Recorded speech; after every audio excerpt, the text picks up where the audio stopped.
Assalamualaikum warahmatullahi wabarakatuh. Kami dari kelompok 10 Sistem Informasi Manajemen Prodi Teknik Industri Angkatan 2020 Fakultas Teknik Universitas Mula Warman. Jadi sebelumnya perkenalkan dahulu, nama saya Bayu Adi Pratama dengan NIM 20090360009. Lalu saya Yusuf Fajar NIM 2009090360048. Saya Arika Putri Nabalia dengan NIM 20090360049. Dan saya Dwi Tika Saryani dengan NIM 20090960050. Nah, jadi pada kesempatan kali ini di sini kami akan menganalisis sebuah studi kasus yang ada di website KEGEL. Jadi untuk kasusnya sendiri akan saya singkat.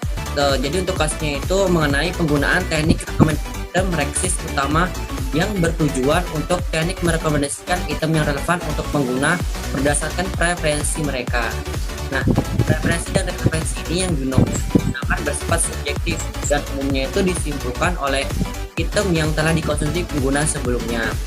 Nah, sebelum kita melakukan analisis dari permasalahan studi kasus di website KEGEL, di sini saya akan membacakan sebuah permasalahan yang ada pada studi kasus ini. Jadi permasalahannya itu adalah kesulitan manusia dalam merekomendasikan item yang relevan untuk pengguna berdasarkan preferensi mereka. Nah, di mana preferensi dan relevansinya ini dia bersifat subjektif. Nah, mungkin dari teman-teman ada solusi terkait permasalahan yang ada di website KEGEL. Izin masuk ya. Kalau menurut saya itu untuk menyelesaikan permasalahan tersebut itu diciptakanlah kecerdasan buatan atau artificial intelligence, yaitu teknik recommender system atau RESYS yang bertujuan untuk membantu manusia dalam mengatasi permasalahan mengenai teknik merekomendasikan item yang relevan untuk pengguna, dan juga itu berdasarkan preferensi mereka juga. Yang teknik merekomendasikan item yang relevan ini digunakan yang item itu bersifat subjektif dan umumnya disimpulkan oleh item yang dikonsumsi oleh pengguna sebelumnya. Kemudian selanjutnya diciptakan juga metode menggabungkan penyaringan kolaboratif dan penyaringan berbasis konten yang dianggap lebih efektif daripada pendekatan murni dalam berbagai kasus. Metode ini juga dapat digunakan untuk mengatasi beberapa masalah umum dalam sistem rekomendasi seperti terpingin dan masalah separity. Nah, baik, itu kita akan menjawab pertanyaan-pertanyaan terkait analisis yang telah kita lakukan. Nah, pertama itu bagaimana penerapan AI di dalam case pada studi kasus di atas. Nah, jadi sini aku izin menjawab terlebih dahulu. Jadi kalau menurutku, jadi pada permasalahan menggunakan teknik deep learning, di mana teknik deep learning itu merupakan sebuah teknik secara longgar berdasarkan pada neuron manusia, algoritma yang dapat dilatih untuk mengklasifikasikan objek ke dalam kategori yang diketahui berdasarkan input data. Nah, pembelajaran mendalam menggunakan beberapa lapisan jaringan netral untuk mengungkapkan pola dasar dalam data dan dalam beberapa kasus terbatas mengidentifikasikan pola tanpa pelatihan. Nah, terus terkait jawaban dari aku ini, menurut kalian bagaimana? Setuju atau tidak? Setuju. Nah, teman-teman bisa menambahkan terkait bagaimana sih penerapan AI dalam studi kasus di atas ini? Oke, izin menambahkan ya. Berdasarkan yang aku baca di studi kasus di atas, itu ada membahas tentang metode kolaboratif filtering atau metode yang membuat prediksi otomatis atau filtering mengenai minat seseorang pengguna dengan cara mengumpulkan preferensi atau informasi selera dari banyak pengguna, yang mana hal tersebut hanya berdasarkan asumsi dari AI tersebut dan belum tentu benar bahwa seorang pengguna ini juga menyukai hal tersebut. Itu dari aku. Oke, dari aku ya. Aku izin menambahkan juga. Selanjutnya itu ada beberapa metode penyaringan berbasis konten. Yang metode ini menggunakan informasi mengenai deskripsi atau atribut item yang sebelumnya dikonsumsi oleh pengguna tersebut, yaitu untuk memodelkan preferensi pengguna, di mana algoritma pada metode ini itu untuk merekomendasikan item yang mirip dengan yang disukai pengguna di masa lalu tentang studi dan jelasnya lagi itu berbagai item atau kandidat yang akan kemudian dibandingkan dengan item yang selanjutnya atau sebelumnya dinilai oleh pengguna tersebut. Lalu item yang paling cocok akan direkomendasikan kepada pengguna tersebut. Dari aku seperti itu. izin masuk juga, aku mau menambahkan. Waktu itu aku ada baca juga metode yang menggabungkan penyaringan kolaboratif dan penyaringan berbasis konten bisa lebih efektif daripada pendekatan murni dalam beberapa kasus. Metode ini juga dapat digunakan untuk mengatasi beberapa masalah umum dalam rekomendasi seperti start dingin dan masalah parity.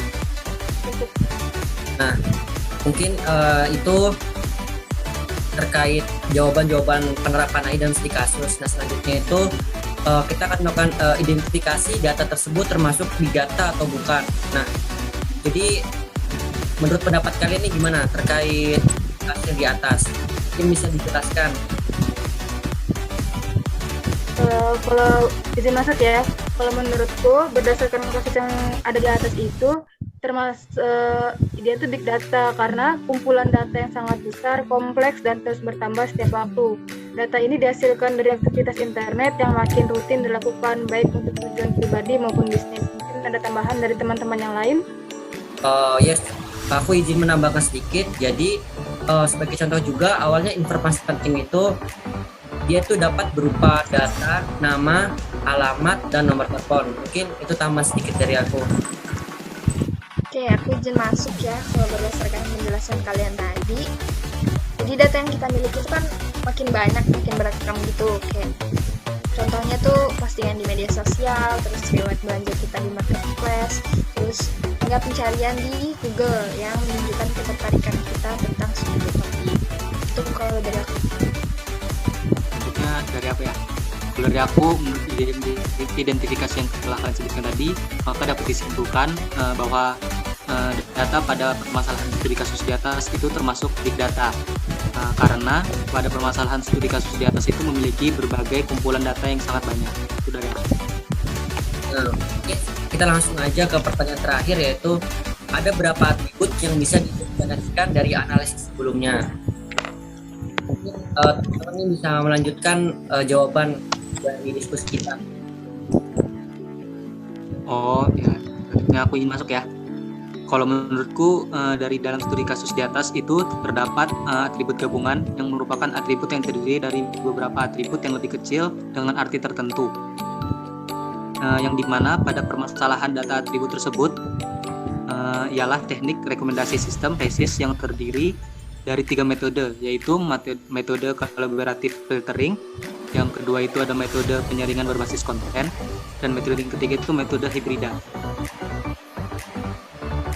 Menambahkan ya, kalau dari aku di permasalahan berdasarkan studi kasus yang ada itu ada atribut simpel, atribut bernilai tunggal yang sudah dapat dipecah lagi, yang dimana pada permasalahan di atas atribut tersebut ialah periode waktu, lokasi dan device yang digunakan.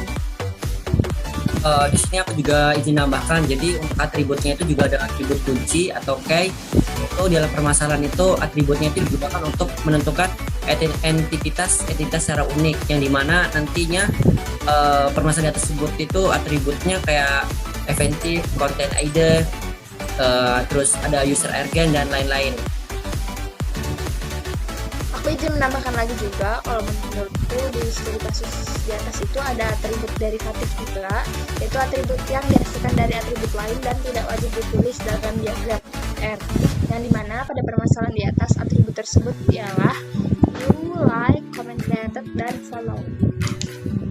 Nah, mungkin itu saja terkait analisis dari kelompok kami. Kurang lebihnya kami mohon maaf. Kami akhiri. Wassalamualaikum warahmatullahi wabarakatuh.